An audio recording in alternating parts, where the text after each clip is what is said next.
Sino nga ba si Aramina? Hindi ko alam na iba yung father Tatay ko. mo? Oh, na-discover ko by myself. Sa lahat ng politician doon, ang nahila ko, tatay ko. Pero hindi ko alam na tatay ko siya. Noong mga panahong nag-away kayo ni Christine, gaano kasakit para sa'yo yun? Ay, mga tinext siya sa akin na sobrang grabe. Tagos sa puso na parang hindi ko maatin na masasabi niya sa akin. Ara, ang sakit ng mga binitiwang salita sa'yo noon ng mga buzzers. Mga agaw, anaconda. Grabe, naalala ko na naman ikaw talaga.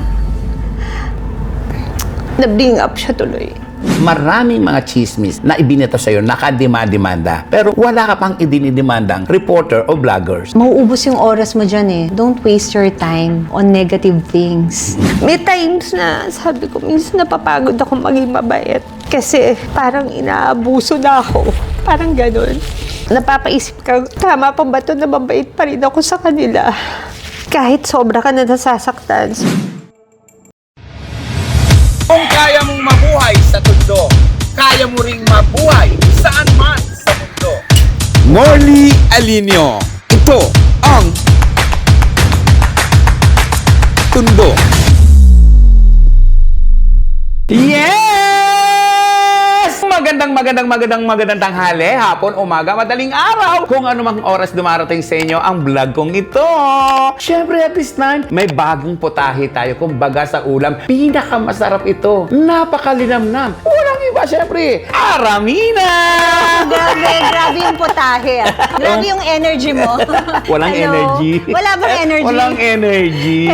Hello sa lahat ng nanonood dito sa kanyang channel. Kumusta ka na, Ara? Okay naman. Pansin ko parang pumayat ka. Unang kita ko sa'yo, ano ginawa mo? Ngayon, di pa kumakain. Hindi, ginawa ko, well, lahat ng klase ng diet, nagawa ko na. So, habang as we age, nakukuha na natin yung timing talaga. Pero nagkaroon kasi ako ng thyroid. And then, nung nagpa-blood test ako, then na-correct siya. Habang kino-correct ko siya, I'm taking meds, then sinabayan ko siya ng diet. No carbs for 1 month. Tapos ngayon, naglo-low carbs ako. And last week, nag-shirataki rice ako. Pero mostly, ang pinaka sa tagal, low carb. Tsaka hindi rin kasi ako sweet tooth. Hindi rin ako ma-junk foods. Ganun. Sa mga ulam, ano ba yung mga paborito mong inuulam? Sinigang. Wow, sinigang na. Sinigang na baboy. Oh. Pwede, Na may- sinigang na hipon din. Na may sili, no? Na may sili, tapos yung may patis. Oo, yun ang oo. nakakataba. Pero wala eh, masarap eh. Tsaka masarap yung pag may kanin.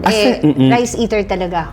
Nakakailang rice ka? Ngayon kasi sa bahay, sinusukat ko na eh. Nakakap na ako eh. Dati, kung hindi nakakap yan, isang bowl kaya. Noong mga panong nakakasama ka namin sa mga provincial tour, sa Mariposa Publication, tagal na, way back 90s pa yun, no? Chubby-chubby ka pa eh, medyo Yeah. malaki ka eh. Ano yung ginawa mo nun? Nahirapan ka ba nun? Kasi papayat ka, lalaki ka, papayat. Ang hirap. Kasi nung time na yun, di ko alam, baby fats ba yun? Siyempre, teenager ako. Iyon yung sobrang anlakas ko mag-junk food. Tapos, nagsa-soft drinks pa ako noon. Eh ngayon, kaya ko na siyang, yung patikim-tikim na lang. Siyempre, mas conscious ka na, nung nagka-anak ka na.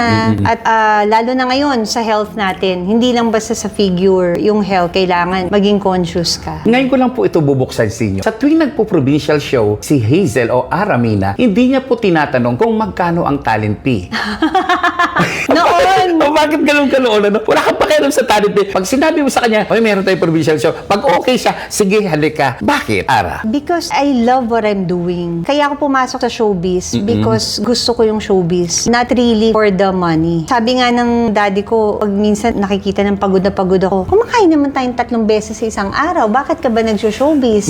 Tapos ganyan lang kita mo. Gusto ko eh. Gusto ko siyang gawin. Kasi pag mahal mo yung ginagawa mo, the money, the blessings, it will follow. Nagkaroon ba ng magandang resulta? Nagkaroon ng magandang resulta. Kita mo naman, 31 years na tayo sa business. Pag mahal mo ang trabaho, tatagal ka sa industriya. Pag hindi mo mahal, wala. Hindi ka rin mamahalin ng industriya o ng trabaho mo. Una mong minahal ay yung pagiging singer mo. Yes, that's my first love. Kaya nga kahit saan tayong naalala ko yung hindi pa stage na ano yun yung mga covered court, hindi. Oo. Track pa po to, guys. Sa Nueva Ecija. Oo, ibababa ng ganun, lalagyan lang ng hagdanan, lalagyan ng tarpaulin. Ganun po ang mga fiesta nung araw at doon po kami kakanta, doon po kami sasampa. Kasi mga liblib yung mga probinsya, pinupuntahan, so wala pang mga covered court. Eh ngayon talagang ano na pasosyalan na, Parang di ba? wala pang ang tarpaulin. Parang sa katsa lang yun.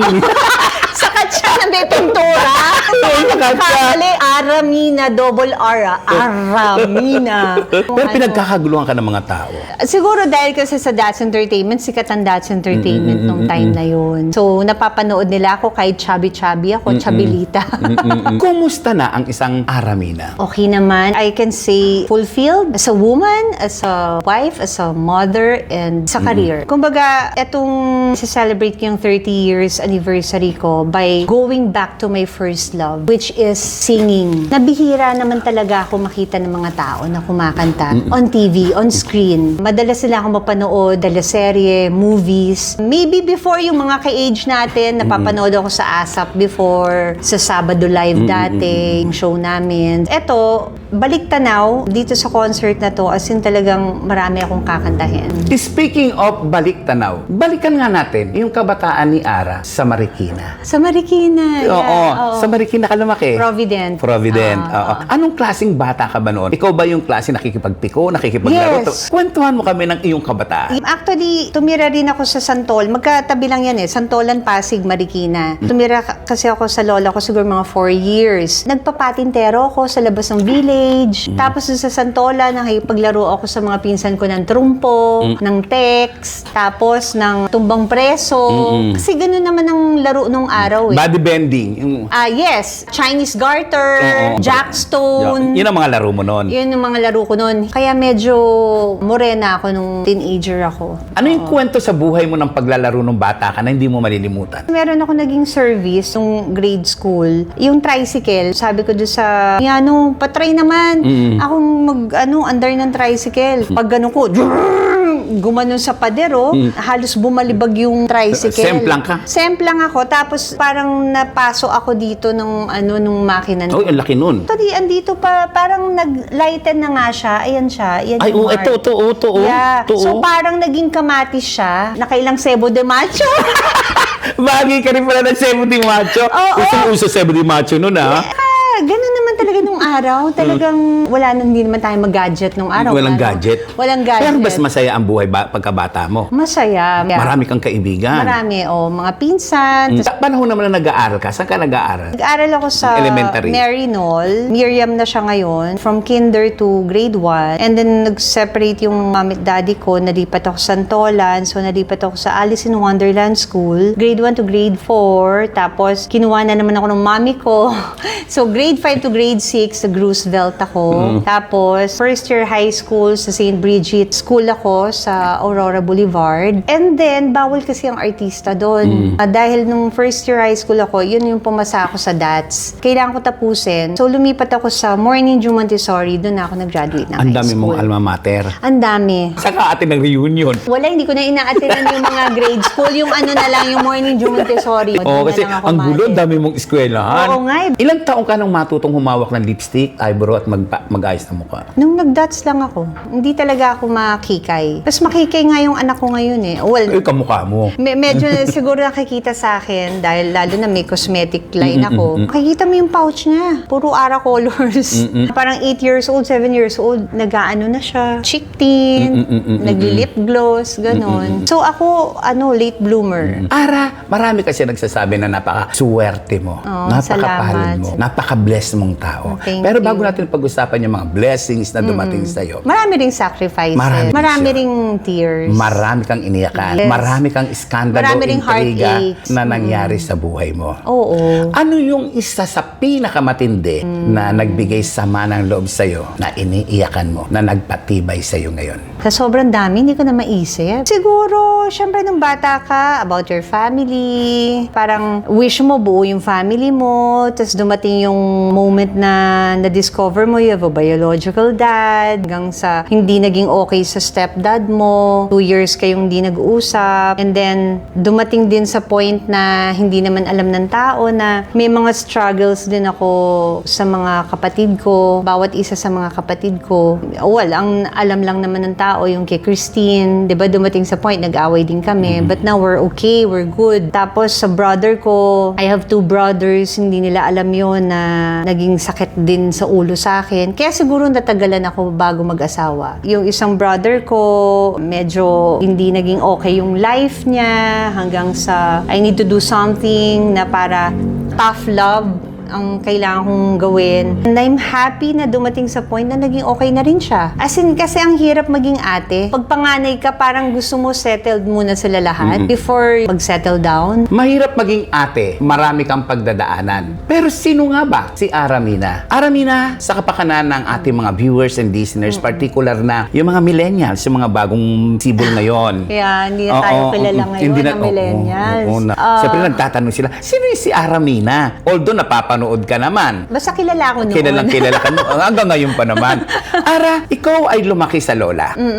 Bakit ka lumaki sa lola mo? Mga 4 years. Kasi nga, kailangan ako iwan kasi nag-America mami ko. Ang mami mo at si Daddy mo, Romy, nag-separate. pero ikaw ay anak ni Chuck. na dating mayor. Congressman, yung lolo ko ang dating mayor. Ngayon, nung maghiwalay ang mami mo, hindi mo alam, sila ay inisip mo mag-asawa talaga sila at ikaw ay anak nila. Oo. Hindi mo alam na ikaw ay... Hindi ko alam na iba yung father Tatay ko. mo. Oo. Na-discover ko by myself. Paano mo na-discover yun? Kasi nga, nung nagkakampin ako ng 15 years old ako, kinantahan ko yung tatay ko, hindi ko alam. Sa lahat ng politician doon, nakwento ko na many times, kinakantahan ko siya, ang nahila ko, tatay ko. Pero 15 years old ako noon. At hindi mo alam? Hindi ko alam na tatay ko siya. After the singing, sabi lang nung tito ni Robert Ortega, "Uy, grabe, para kayo mag-ama. Tinitignan ko kayo, magkamukha kayo." Tapos, kinausap, kilala niyo po mami ko. Tapos doon na, sabi niya, "Oo, kilala ko." Then, pag uwi ko, sinabi ko sa mami ko, na-meet ko yung Chuck, ganyan-ganyan. Tapos, nagdadabog na mami ko, "Ay, sukat ba naman sabihin ng ano?" Doon na, magkakilala pala. Umiyak ka? Hindi. Natuwa ka? Natatawa ako sa mami ko kasi nagdadabog siya, parang bata. Na-amaze ka nung makita mo si Chuck? Oo, naramdaman ko na kung anong pakiramdam ng lukso ng dugo. Ano ang lukso ng dugo? Parang hindi mo na siya makalimutan. Ever since na-meet ko siya, hindi na siya mawala sa isip ko. Naiisip ko siya lagi. Tapos gusto ko siya makausap. Naghanap ako talaga ng way. So, 15 years old ako, then fast forward, 21 years old, doon ko lang na-confirm. So, lahat ng mga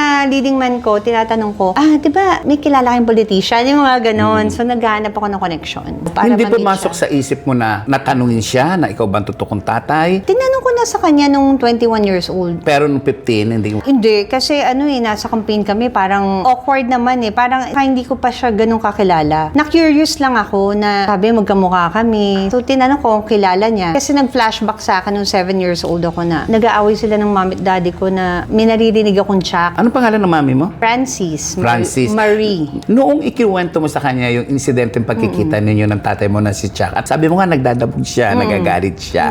Ano ang ginawa mo nung nagagalit siya? Sabi ko, baka naman tatay ko yun. Gumanong pa ako. Parang alam mo yung very casual lang. Yung syempre, 15 years old Hindi mo alam na totoo na pala. Hindi ka pa madrama noon. Parang, baka naman siyang tatay ko. hindi ganon.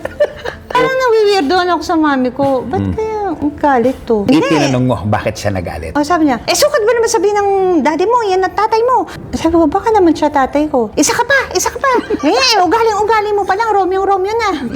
Ganon. So, di tahimik na ako. Tinanong mo ba si mami mo anong dahilan ng hiwalayan? Tinanong ko sa daddy ko, kay Dad Chuck. Tapos kinonfirm ko na lang sa mami ko. Kumaga, parang kasi sila ng dad ko noon. Tapos may sumingit si Daddy Romy na parang kasi sobrang na-in-love din siya sa mami ko. So parang mas pinili ng mami ko yung si Daddy Romy kesa kay Chuck. Ngayon ko rin itatanong sa'yo ito at siyempre bilang isang anak na mayroong dalawang kinilalang ama, sino ang naging mas matimbang sa'yo? Yung tatay mo na si Romy na nagpalaki sa'yo o si Chuck na nanggaling ka sa katawan niya? Honestly, syempre, ang maano mo naman is, ang madalas kong makasama occasionally is may stepdad, si Daddy Romy. Like, on Father's Day, ang kasama ko si Daddy Romy, si Dad Chuck. Lately, hindi ko siya nakikita but I see to eat, binabati ko siya. But I'm planning to see him one of these days. Kumbaga, parang mas easy access kami magkita. Dahil sa side ko kay Dad, hindi nagtatagpo yung schedule namin somehow and ng mga brothers ko doon. So, like for example, kung si Chris lang makakasama ko without my dad, and pag yung isa, si Maki, parang ganon, hindi kami nabubuo. Dito kasi sa Reyes, we have a group chat na family na, we have a family lunch, dinner, gano'n. Isang lumang kasabihan o isang lumang sitwasyon madalas na ginagamit natin kapag pinapipili. Kung si Mr. Chuck na biological tatay mo ay nasa isang bangka, lumang-luma na po itong kwento na ito. At si Romy ay nasa bangka din. Lumubog ang bangka, sino ang una mong sasagipin? Ang tatay na nakasama mo mula sa pagkabata mo? Wow. O ang tatay mo na nakilala mo na nagmamay-ari ng dugot laman mo? Grabe, ang hirap nun. Kung pwedeng i-save ko both, I'll do it. I'll do my very best. Paano kung isa lang? They need to help me to prolong their breath. Hindi ko masasagot yan sa ngayon eh. Pag nandun ako sa sitwasyon, dun ko siguro mag-gauge. But right now, it's difficult. Kasi parehas ko silang mahal. And the fact din na hindi ko na pinalitan yung surname ko, nag-stick ako sa Reyes. And naintindihan naman din ni Dad. Alam nilang mahal ko sila pareho. Kaya nga nung wedding ko, andun sila. Hindi na rin ako nagpahatid sa kanila sa altar. So, para walang, 'di ba? Ako na lang mag-isa. Para wala nang yung masasabi yung bawat isa. Sinadya mo yon? Sinadya ko talaga. Pinag-aralan mong mabuti yon? Kasi syempre sabi ng mami ko, dapat ganyan si maghahatid. Sabi ko, mami, wag na. Parehas ko silang mahal, parehas ko silang matimbang. Para wala nang masasaktan both side. Tsaka na naman, malaki na ako. Totoo naman. O hindi na naman na ako batang bulilit para pag-agawan or something. At may sarili ka ng desisyon. Yeah, we're old enough also. Kumbaga parang iba na ang mundo ngayon eh. Open-minded na sa lahat ng bagay. Uso na yung blended family, di ba? Si Christine ay kapatid mo sa father. No, Mami. sa mami. Sa- Kasi si Christine ay anak ni Romy. At ni mami mo. Eh si Maki. Kay Chuck. So, kumusta kayong magkakapatid? Okay kami. Ate nila akong lahat. Oo, mas matanda ako kay Maki ng mga 5 months. And sumunod kay Maki si Chris. And then we have a sister, Nicole, who's in New York already. She has a family na sa New York. Bilang isang panganay, sino ba si Aramina? Mapagmahal na ate, matyaga, mapagmahal na anak, mapagmahal na kapatid. Iyon ang masasabi ko. Diretsong tanong, noong mga panahong nag-away kayo ni Christine, gaano kasakit para sa iyo yun? Ay, kita mo naman, kahit nagpa-file ako, umiiyak ako. Kasi ginawa ko lang yun para bigyan siya ng lesson. But it's labag sa kalooban ko talaga na gawin yun. Pero look at us now na parang nag-mature siya talaga. I can say mas na kami, close na kami ngayon. Close din yung mga anak namin, parang mag-sister. Halos magka-age lang sila. Parehas silang 9. Para sa kapakanan ng ating mga viewers and listeners na mga bagets, ano nga ba yung dahilan? Ano ang pinag-ugatan ng away na yun? Yun nga, pinag-usapan namin kung saan ba nag-start. Parang hindi ko alam kung may nanira sa amin. Parang nag-start lang sa isang text. Mga tinext siya sa akin na sobrang grabe. Tagos sa puso na parang hindi ko maatim na masasabi niya sa akin. Na kinalimutan ko na rin. Anong Binaon ko dahilan? na. Hindi ko rin alam yung dahilan. But minessage niya ako ng ganun. Kurung-kurung ba si si Christine? Nung time na yun, Kurung-kurung ba siya? inaamin naman niya na hindi siya fix yung mind, nag-soul searching siya and meditate siya, but now she's okay. She's doing great now. Kay Maki Matay, bilang kapatid, paano naman dinadala si Maki Matay, particular na nung may karelasyon siyang si Sunshine Cruz? Paano? Si Maki, I've never seen him since naghiwalay sila ni Shine. But I've talked to him sa phone. Sabi ko, usap kami, kita kami sa personal, pero mas nagkikita pa kami ni Shine. Isa sa mga pinagdaanan ni Ara, sabi nga niya mismo, ang dami niyang pinagdaanan, iskandalo, intriga at iba pa. Isa sa maningning na iskandalo na kanyang kinaharap ay nung magmahal ito kay Jo Marie Iliana. Ito yung issue ninyo ni Aiko Melendez. Oh, inabot ba na ilang taon niya? Tagal ah. Grabe yun no? Those were the days. Minsan talaga pag nagmahal ka, may mga masasagupa ka, no? But there's, may kanya-kanyang story yan Mas dinidecide kong manahimik Ayoko kasi, minsan ang hirap ipagtanggol yung sarili mo pag ikaw lang Dapat there's someone na magtatanggol for you. Ang sa akin, kung ano yung tama, yun ang gagawin ko, manahimik na lang. And ayoko kasi may masabing hindi maganda against sa kapwa natin na i-regret ko rin in the end. Ara, ang sakit ng mga binitiwang salita sa iyo noon ng mga buzzers. Dati nga, mga chismosa lang. Mga agaw, nariyan yung sinasabing anaconda. Paano mo nakayanan to lahat? Oh my God. Naalala ko na naman ikaw talaga. Na-bring up siya tuloy. Pag naaalala mo pala siya, minsan may ano pa rin, no? Pag may wound ka, kahit ano na siya, nag-heal na siya, meron pa rin siyang kirot somehow pag kunwari na-press mo siya. Diba? You know that mga natanggap ko mga bash na ganun, that made me a better and good person. And mas lalo ko naging strong. Kasi you know, dito sa showbiz, ang dali nila mag-judge. Minsan, kahit yung iba, ganun pa rin yung tingin sa'yo, I don't care anymore. As long na the fact na may nagseryoso sa aking lalaki, alam mo yung past ko, mahal ako ng anak ko, I don't care anymore kung ano yung binansag nila sa akin. Because you know, nobody's perfect in this world. Walang perfectong lalaki, walang perfectong babae. Madali lang sila mag-judge, but hindi nila kasi alam talaga yung real story. In our position na sa showbiz, hindi mo naman kailangan ibulat-lat lahat ng detalye. Lalo na if you have person to protect. May mga anak ang mga involved na tao. May anak ako, may anak nun si Jo Marie, may anak nun si Aiko. So, mas dinecide ko na lang i-take yung mga bash na ganun. Pero masakit yun, ha? Yes! Naiyak pa nga ako eh. Sakit Kasi yun, siguro yun yung naging motivation ko. Dinaan ko na lang siya sa career ko. Ginawa kong hugot ko sa mga acting ko. Nagkaroon naman ng resulta. Nagka-Best Actress Award ko. Pero hindi naman dahil doon na nagpapasalamat ako. But I wanna thank the people who said that. Because mas naging strong akong tao. Mas lalo kong nakilala yung sarili ko. Dahil, kumbaga, mas lalo akong naging humble. Kahit matagal ka na sa industry, maayos pa rin ako makitungo sa tao. Because yung mga criticism na ganun, I took it constructive. Not really. Ngayon, hindi ako galit sa kanila. At first, parang, bakit ganun? Iniiyak ko lang. Hindi naman ako mapagpatol sa mga nag-iintriga sa akin. Kumusta na kayo ni Jom? We're okay. Actually, nagkakamustahan din kami ni Abby sa IG and naabutan ko pa siya sa probinsyano noon. I'm okay. Wala akong ano sa mga ex ko. Masaya ka kay Abby at kay Jo Marie, of course. Yes. Oo, Oo. masaya sila eh. Oo, I think they're destined together. Ang daming pinagdaanan. Tapos siya rin pala, hindi. Dumating pa kayo, ikaw, Aiko, tapos, di ba pala, sila rin pala. Ang dami pang naging girlfriend ni Jo Marie. Diba? Tapos kay Abby rin pala siya Abby rin ba- babagsak. Diba? kumusta naman kay ni Aiko? Si Aiko, I've never seen her lately.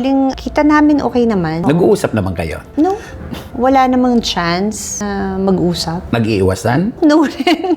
Walang pag-uusapan. Ara, ang dami mong pinagdaanan sa buhay mo. Karamihan masasakit. Siguro kung bakit blessed ka ngayon dahil sabi nga, di ba, kapag nasaktan ka, sa susunod ngingiti ka na.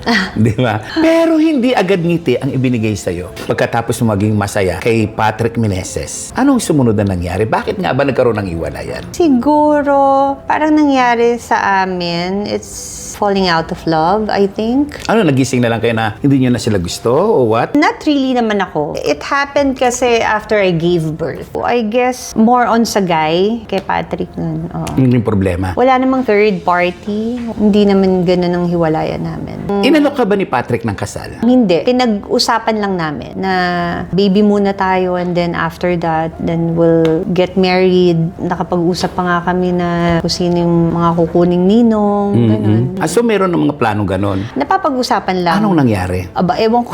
Nag-ibang ihip ng mundo. So, ayun, it's another story. Iniyakan mo rin yun. Yeah. Oo. Kasi, syempre, may anak na ako May anak eh. ka. Kumbaga, gumuho yung ano ko eh, na magkaroon ng buong family. Pinangarap mo mabuo ang family mo. Yes. So, it's another story of heartache. Nakaalis na rin ako dun sa moment na yun. Naka-move on na rin ako. Pero may anak ka na si Mandy, nakamukha mo. Yeah. Oy, kamukha ko ah. Hindi kamukha ng tatay ah. Pero yung relationship nyo ngayon ni Patrick, kumusta na? Okay naman. We're friends. Tumutulong ba siya financially, support sa bata? Yes, siya nagpapaaral. I met his partner na rin. May partner na si Patrick? Yes, matagal na rin sila. May panghihinayang ba? Bakit hindi kayo nagkatuluyan ni Patrick dahil may anak naman kayo? Di na panghihinayang. We're all settled na. Wala na sa ganun. Siguro kung hindi pa ako settled, siguro may panghihinayangan ka pa, di ba? Pero nauna nga ako nag-settle kesa sa kanya eh. It means okay na ako. Sabi ko nga po sa inyo, si Ara ay para po iyang kawayan. Kahit dumating ang maraming tag-ulan at tag-araw, Nakatayo pa rin. siya.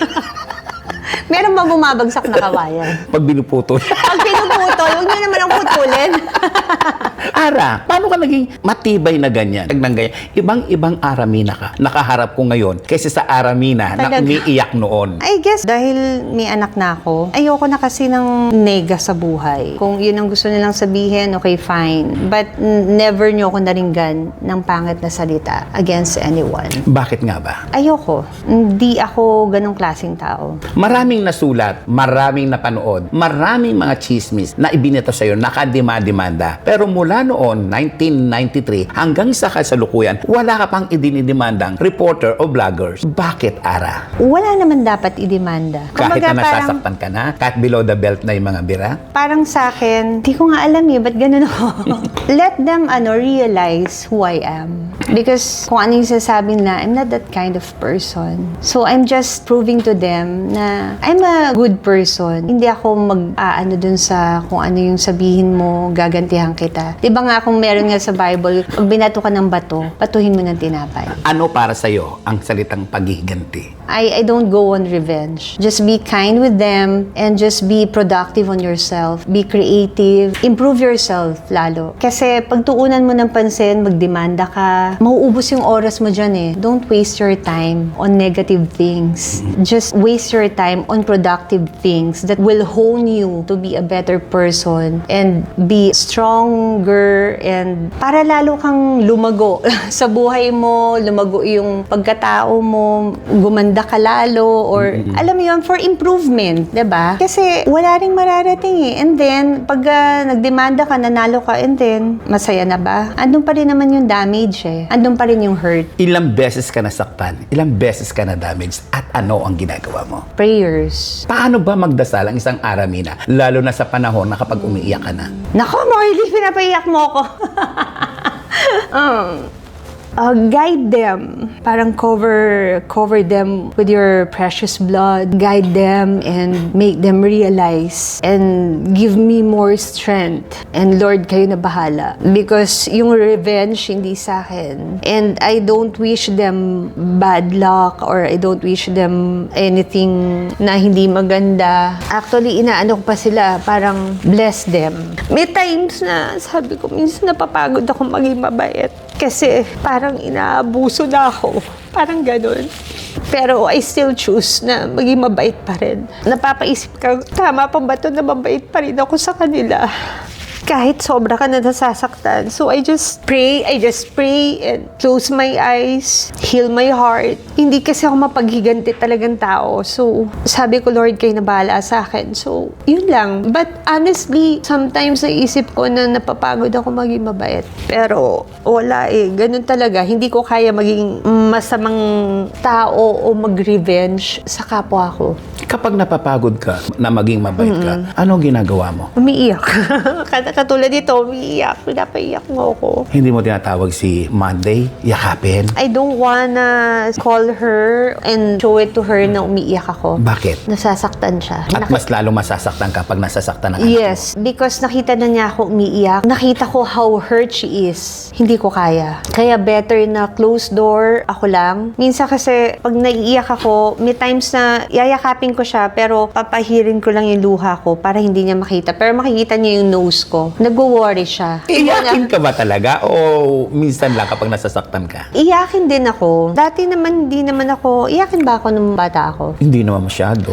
Pero nung nagdalaga ka, nung sunod-sunod na. Yeah, parang mas naging iyakin ako pag nakikita akong touching commercials. Naiiyak na ako. Maybe because of what I've experienced. Yung mga napagdaanan ko. So, sobrang pusong mamon na ako. Speaking of mamon, kumusta na yung business mong mamon? Talagang speaking of Hindi, mamon. cheesecake. Cheesecake. Kumusta na yun? Right now, we're in the process of a transition of management and then i-relaunch ko siya end of this year. But ongoing pa rin yung online and we still have a branch in Makati. Masarap yung velvet na pinatikim mo sa akin. Yung red velvet Oo, yung red cheesecake. velvet. Ang sarap Oo. kaya. Thank Ikaw ba you. gumagawa nun? Meron na akong tagagawa, but that's my recipe. Oo, Okay. may tinuruan na ako. So, Kasi hindi- nung nagkaroon ako ng mga branches, hindi ko na kaya. Yung online orders, ako pa. Kasi pati yung ini-interview intriga sa'yo. Ay, hindi naman si Ara gumagawa niyan. Bibilin lang sa iba, tapos Grabe iriripak naman lang. yung bibili.